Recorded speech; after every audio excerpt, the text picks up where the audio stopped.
तो कैसे हो आप सभी। स्वागत है आपका ई शिक्षा अकेडमी के इस ऑनलाइन प्लेटफॉर्म पर। तो आज हम करने वाले हैं हिंदी का प्रैक्टिस सेट। जो कि आपके क्वेश्चंस हैं वो सभी प्रीवियस ईयर में जितने भी क्वेश्चंस आए हुए हैं वो सभी यहाँ पर हमने दोस्तों इस आपके प्रैक्टिस सेट में डाले हुए हैं। तो ये आपका दोस्तों बीएसएफ के लिए, सीआईएसएफ के लिए, एसएसबी के लिए, आईटीबीपी के लिए, UP police, Delhi police, Rajasthan police, या फिर आप कोई भी वनडे एग्ज़ाम की तैयारी कर रहे हैं तो उन सभी के लिए ये आपका उपयोगी रहने वाला है। तो चलिए दोस्तों स्टार्ट करते हैं।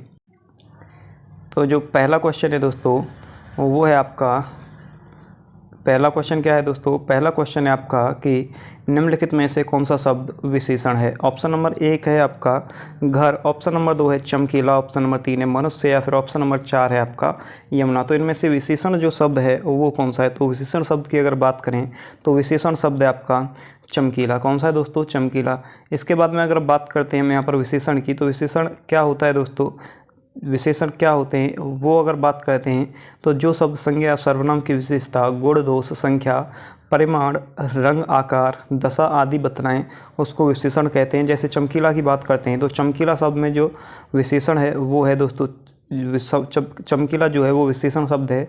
इसमें दोस्तों चमक जो है वो संज्ञा है और ईला जो है वो प्रत्यय जोड़ने पर बना हुआ है।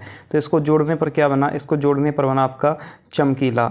नेक्स्ट आपका क्वेश्चन है दोस्तों क्वेश्चन नंबर 2। क्वेश्चन नंबर 2 क्या है, भारत की राष्ट्रीय धरोहर ताजमहल का मूल्य नहीं आंका जा सकता। रेखांकित अनेक शब्दों के स्थान पर एक शब्द के प्रयोग वाला सही वाक्य जो है वो आपको चुनना है। पहला है आपका दोस्तों, भारत की राष्ट्रीय धरोहर ताजमहल बेमिसाल है। भारत की राष्ट्रीय धरोहर ताजमहल अमूल्य है। या फिर भारत की राष्ट्रीय धरोहर ताजमहल अनुपम है। या फिर भारत की राष्ट्रीय धरोहर ताजमहल अवर्णीय है। जिसका मूल्य नहीं आंका जा सकता वो क्या होता है दोस्तों, वो होता है आपका अमूल्य। क्या होता है दोस्तों, वो होता है अमूल्य। तो इसका क्या होगा दोस्तों, सही वाक्य में प्रयोग वो होगा भारत की राष्ट्रीय धरोहर ताजमहल अमूल्य है, यानी कि ऑप्शन नंबर 2 जो है वो आपका करेक्ट आंसर हो जाएगा। नेक्स्ट अगर हम बात करते हैं तो नेक्स्ट क्वेश्चन है आपका क्वेश्चन नंबर 3 कि जो श्रृंग है, श्रृंग शब्द की सही वर्तनी जो है वो क्या है। तो श्रृंग शब्द की जो सही वर्तनी है वो है आपकी दोस्तों ऑप्शन नंबर 2 जो है ये आपका करेक्ट आंसर हो जाएगा। जो श्रृंग की सही वर्तनी है वो है आपकी दोस्तों ऑप्शन नंबर 2। नेक्स्ट आपका क्वेश्चन है दोस्तों, जिस समास में सभी पद प्रधान हों उसे क्या कहते हैं। जिसमें सभी पद प्रधान होते हैं उसको क्या कहते हैं, उसको दोस्तों बहुब्रीहि कहते हैं, या फिर आपका तत्पुरुष समास कहते हैं, या फिर दोस्तों आपका कर्मधारय समास कहते हैं, या फिर आपका यहाँ पर कहते हैं इसको दोस्तों द्वंद्व समास। जिस समास के सभी पद प्रधान होते हैं उसको क्या कहा जाता है, उसको कहा जाता है द्वंद्व समास, यानी कि ऑप्शन नंबर 2 जो है वो आपका करेक्ट आंसर हो जाएगा। नेक्स्ट आपका क्वेश्चन है दोस्तों क्वेश्चन नंबर 5। क्वेश्चन नंबर 5 क्या है, एक बार इसको देखेंगे। क्वेश्चन नंबर 5 में कहा गया है कि जो कालिदास का सुना नाम नहीं किसने, प्रस्तुत खंडित वाक्य में क्रम संख्या 1 और 2 के बाद वाक्य संरचना का जो सही क्रम होगा वो क्या होगा। यानी कि कालिदास का नाम किसने नहीं सुना, ये इसका क्या होगा दोस्तों, सही क्रम होगा। तो इसके बाद में क्या होगा आएगा आपका, इसमें आएगा दोस्तों कालिदास का नाम। क्या आएगा दोस्तों, कालिदास का नाम, यानी कि 4, किसने 6, नहीं 5, सुना 3, यानी कि 46 और 53। कौन सा है 46 53, ऑप्शन नंबर डी जो है वो आपका दोस्तों करेक्ट आंसर हो जाएगा। नेक्स्ट आपका क्वेश्चन है दोस्तों कि हिमाद्री तुंग सुरंग से प्रबुद्ध शुद्ध भारती स्वयं प्रभा समुज्ज्वला स्वतंत्रता पुकारती उपर्युक्त पंक्ति में कौन सा रस है। तो इसमें दोस्तों भयानक रस है, या फिर वीर रस है, या फिर अद्भुत रस है, या फिर आपका विभत्स रस है। तो इनमें कौन सा है, इन पंक्ति में दोस्तों कौन सा रस है। तो इनमें है आपका वीर रस, यानी कि ऑप्शन नंबर 2 जो है वो आपका करेक्ट आंसर हो जाएगा। अगर बात करते हैं वीर रस की तो वीर रस के बारे में कुछ इंपॉर्टेंट्स आपके नोट्स हैं। क्या हैं, वीर रस 9 रसों में से एक प्रमुख रस है। जब किसी रचना या वाक्य आदि को वीरता जैसे स्थायी भाव की उत्पत्ति होती है तो उसे वीर रस कहा जाता है। अथवा युद्ध अथवा किसी कार्य को करने के लिए हृदय में जो उत्साह भाव जागृत होता है उसे वीर रस कहते हैं। जैसे कि बुंदेलेहर बोलों के मुख हमने सुनी कहानी थी, खूब लड़ी मर्दानी वो तो झांसी वाली रानी थी। तो इसमें क्या है, इसमें भी दोस्तों आपका वीर रस है। नेक्स्ट अगर हम क्वेश्चन नंबर 7 की बात करते हैं तो क्वेश्चन नंबर 7 है इसमें से कि मुहावरा सब्ज बाग दिखाना का अर्थ क्या है। चकित रह जाना, या फिर दोस्तों आपका भाग्योदय होना, या फिर झूठी दिलासा, या फिर कम कला का प्रदर्शन अधिक। तो इसमें जो सब्ज बाग दिखाना है उसका सही वाक्य प्रयोग अर्थ होता है वो होता है झूठी दिलासा। क्या होता है दोस्तों, झूठी दिलासा। नेक्स्ट क्वेश्चन है आपका दोस्तों, इनमें से शुद्ध वाक्य जो है, शुद्ध शब्द जो है वो कौन सा है।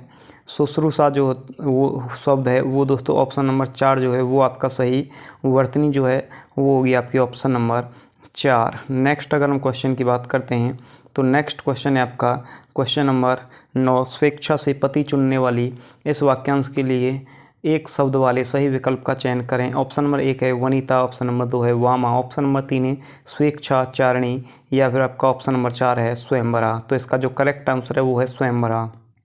यानी कि जो स्वेच्छा से पति चुनती है उसको क्या कहा जाता है, उसको कहा जाता है स्वयंवरा। इसके बारे में कुछ आपके नोट्स हैं। स्वेच्छा से पति चुनने वाली वाक्यांश के लिए एक शब्द क्या है, स्वयंवरा। अन्य विकल्प अगर वनिता का अर्थ की बात करें तो वनिता कौन होती है, वो होती है दोस्तों आपकी स्त्री, अबला, नारी, रमणी, कामिनी इत्यादि। इसके बाद में वामा का अर्थ क्या होता है, अर्धांगिनी, या फिर आपका स्त्री, या फिर मनोहारिणी स्त्री। उसके बाद में स्वेच्छारिणी का अर्थ क्या होता है, जो कि व्यभिचारिणी उल्टा जो होता है वो होता है आपका इसका अर्थ।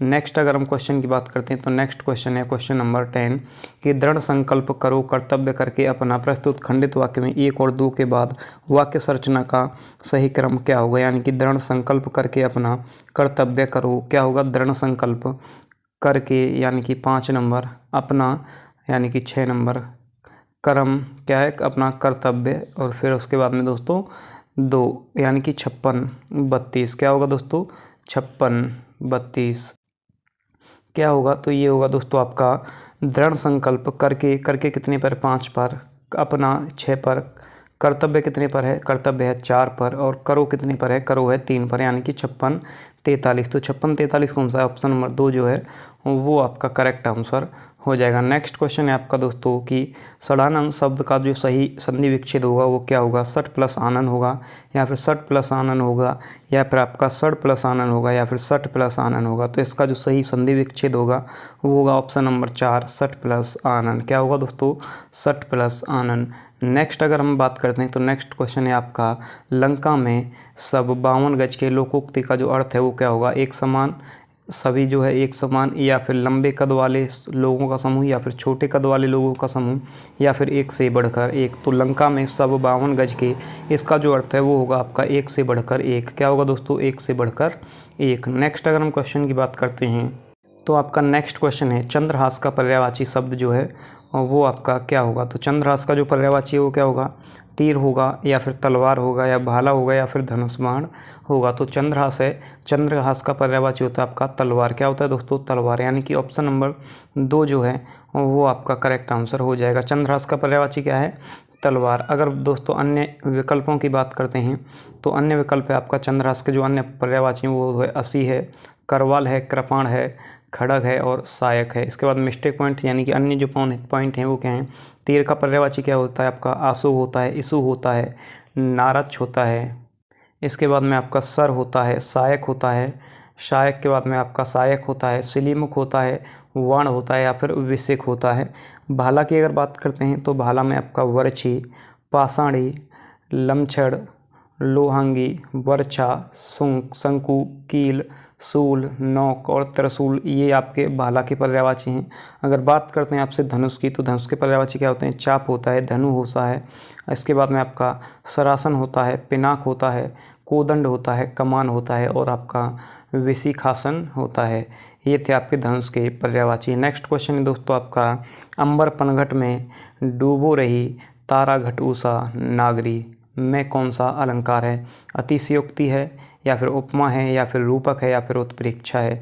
तो इसमें कौन सा है आपका अलंकार, इसमें है दोस्तों आपका उपमा अलंकार। कौन सा अलंकार है, इसमें है उपमा अलंकार। नेक्स्ट अगर हम क्वेश्चन की बात करते हैं तो नेक्स्ट क्वेश्चन है आपका क्वेश्चन नंबर 15 निम्नलिखित में से सगर में सागर की कल्पना नहीं की जा सकती में उपयुक्त वाक्य में सगर एवं सागर का जो अर्थ है वो क्या है, भाषा और गहराई है, समुद्र और योजना है, समुद्र और शराब है, या फिर आपका समुद्र और छोटी सुहानी एवं समुद्र है।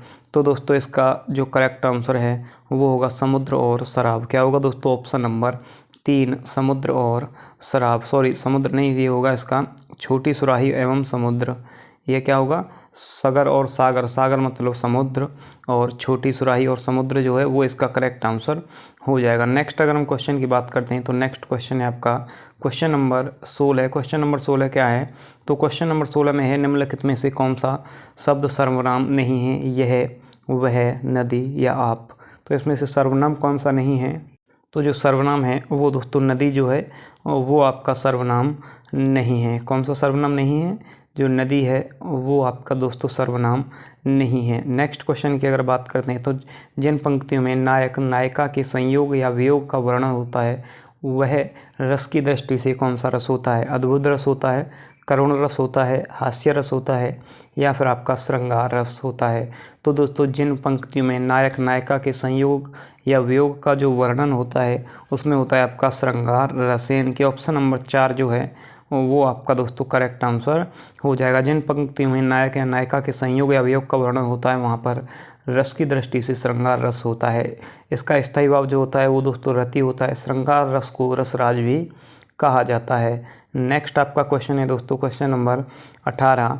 नदी शब्द का अर्थ नहीं है तटनी नहीं है, या दोस्तों आपका स्रोत स्वाति नहीं है, निर्झर नहीं है, या फिर सरित नहीं है। तो नदी शब्द का जो पर्यायवाची है वो इसमें से सरित जो है वो आपका नदी शब्द का पर्यायवाची नहीं है। तो नेक्स्ट क्वेश्चन की अगर बात करते हैं तो नेक्स्ट क्वेश्चन है आपका दोस्तों सरलागा शब्द में विलोम जो है वो कौन सा होगा? इसका निंदा होगा, आद्र होगा, हर्ष होगा, या फिर सृजन होगा। तो दोस्तों जो सरलागा होता है उसका जो विलोम शब्द होगा वो होगा आपका दोस्तों ऑप्शन नंबर ए निंदा। कौन सा होगा?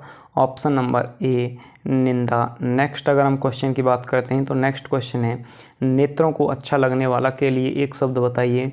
नयनाभिराम, या फिर आपका कर्णप्रिय, या फिर आपका त्याज्य, या फिर नयन सुख। तो दोस्तों जो नयनों को अच्छा लगने वाला होता है उसको कहा जाता है नयनाभिराम। क्या कहा जाता है दोस्तों? नयनाभिराम। नेक्स्ट अगर हम बात करते हैं तो दोस्तों जो बात कानों की अच्छी लगे उसको क्या कहते हैं? जो कानों को अच्छी लगे उसको कहते हैं कर्णप्रिय, या फिर जिसे त्याग देना उचित हो उसको कहते हैं त्यागज्य, या फिर दोस्तों नेत्र को आनंद लेने वाला दृश्य जो होता है उसको कहते हैं आप नयन सुख। नेक्स्ट अगर बात करें तो दोस्तों ये है आपका एक पैराग्राफ। इस पैराग्राफ को पढ़ कर के दोस्तों आपको नीचे दिए गए क्वेश्चंस जो है उनके आंसर देने हैं। तो इसमें से आंसर देने के लिए आपको क्या करना है? सबसे पहले आपको इस पैराग्राफ को जो है पढ़ लेना है। ऐसा पैराग्राफ अगर आप कोई भी एग्जाम देंगे तो उसमें देखने के लिए मिलेगा। इसको पढ़ के आपको 5 क्वेश्चनों के आंसर देने हैं, और वो 5 क्वेश्चंस के जो आंसर हैं वो आपको इसी में से दोस्तों मिलने वाले हैं। तो सबसे पहले इसको दोस्तों एक बार रीड करेंगे। किसी समाज में होने वाले परिवर्तन को ठीक तरह से समझे बिना उसमें सक्रिय तथा सार्थक हिस्सेदारी संभव नहीं होती है। सामाजिक परिश्रम सामाजिक परिवर्तन अप्रत्याशित नहीं होते, उनके पीछे हमेशा एक सुदीर्घ पृष्ठभूमि जो है वो होती है। हमारे वर्तमान समाज को रूपाकार देने में अगर 19वीं सदी के नव जागरण की केंद्रीय भूमिका है इस नव जागरण को स्वरूप भली भांति समझना आज के समाज के लिए आवश्यक है। स्वयं नव जागरण के सम्यक बोध के लिए ऐतिहासिक परिवेश के अलावा उसकी पृष्ठभूमि को व्यवस्थित अध्ययन अपेक्षित है। नव जागरण की चिंताएं उसके कई असमंजस उस सांस्कृतिक आंदोलन में देखे जा सकते हैं जिसे डॉक्टर रामविलास शर्मा नव जागरण का पहला दौर कहते हैं। नव जागरण का पहला दौर अर्थात भक्ति आंदोलन की प्रतिछाया 19वीं सदी की अंतस्वेच्छा पर पड़ी है। किस पर पड़ी है दोस्तों? वो पड़ी है आपकी अंत्य चेतना पर पड़ी है। साथ ही चूँकि भक्ति आंदोलन की परिणतियाँ लोकचित्त में घुल मिल गई हैं, इसीलिए प्राय सभी परिवर्ती सांस्कृतिक राजनीतिक घटनाओं पर इसका न्यूनाधिकार असर पड़ा है। भक्ति आंदोलन पर इसीलिए लगातार चिंतन मनन जरूरी है। नव जागरण के दौर में भक्ति संवेदना हमारे आलोचकों के लिए अनिवार्य संदर्भ बिंदु रही हैं, क्योंकि अलग अलग तरह के वैचारिक प्रस्थानों में मध्ययुगीन भक्ति आंदोलन से अपने अनुकूल तर्क और प्रतिमान गढ़ने चाहे इसलिए इस आंदोलन की सही व्याख्या का ऐतिहासिक विवाद जो है वो हुआ है। तो इसको देख करके आपको नीचे जो क्वेश्चंस दिए गए हैं उनके आंसर देने हैं। पहला क्वेश्चन है आपका सामाजिक परिवर्तन के पीछे क्या होती है। तो इसमें से दोस्तों सामाजिक परिवर्तन के पीछे क्या होती है उसे देखना है आपको। सामाजिक परिवर्तन के पीछे क्या होती है, तो अगर यहाँ पर आप लोग देखेंगे समझे बिना उसमें सक्रिय सार्थक हिस्सेदारी संभव नहीं होती है। सामाजिक परिवर्तन अप्रत्याशित नहीं होते, उनके पीछे हमेशा एक सुदीर्घ पृष्ठभूमि होती है। क्या होती है दोस्तों, सुदीर्घ पृष्ठभूमि होती है, यानी कि ऑप्शन नंबर 2 जो है वो आपका करेक्ट आंसर हो जाएगा। नेक्स्ट अगर हम बात करते हैं तो नेक्स्ट क्वेश्चन है आपका दोस्तों कि नवजागरण के दौर में, क्या दोस्तों, नवजागरण के दौर में हमेशा आलोचकों के लिए क्या अनिवार्य बिंदु रही है। तो इसमें से दोस्तों जो नवजागरण के दौर में हमारे लिए जो आलोचकों के लिए जो आपका दोस्तों अनिवार्य बिंदु है वो क्या रही है, उसके लिए आपको क्या करना है, इसमें से आप यहाँ पर देखेंगे कि इसमें से क्या रहा है। तो दोस्तों जो नवजागरण के दौर में आलोचकों के लिए अनिवार्य बिंदु रही है वो रही है दोस्तों आपकी क्या, भक्ति संवेदना। ऑप्शन नंबर 3 जो है वो आपका करेक्ट आंसर हो जाएगा। उसके बाद में अगर बात करते हैं दोस्तों आपका क्वेश्चन नंबर 4 की, कि समाज को रूपाकार देने में किसकी केंद्रीय भूमिका रही है। तो केंद्रीय भूमिका जो है वो किसकी रही है, वो रही है आपकी जागरण की। किसकी रही है दोस्तों, जागरण की जो है वो इसमें दोस्तों आपकी भूमिका रही है। नेक्स्ट अगर हम क्वेश्चन की बात करते हैं तो नेक्स्ट क्वेश्चन है आपका क्वेश्चन नंबर 24 की, किसकी छाया 19वीं सदी के अंत चेतना पर पड़ी। किसकी छाया 19वीं सदी के अंत चेतना पर पड़ी। तो किसकी पड़ी थी दोस्तों, वो था आपका जन आंदोलन। क्या था दोस्तों, जन आंदोलन। ऑप्शन नंबर 1 जो है और वो आपका करेक्ट आंसर हो जाएगा। नेक्स्ट आपका क्वेश्चन है दोस्तों, किसी समाज को समझे बिना उसमें क्या संभव नहीं है। तो क्या संभव नहीं है, ऑप्शन नंबर 1 सक्रिय और सार्थक हिस्सेदारी। ऑप्शन नंबर 2 है अक्रिय और छिपी हिस्सेदारी, रहना या खाना, आना और किसी के साथ में जाना। तो सक्रिय और सार्थक जो हिस्सेदारी है वो किसी समाज को समझे बिना संभव नहीं है। तो दोस्तों मिलते हैं आपसे नेक्स्ट वीडियो में, तब तक के लिए बाय बाय।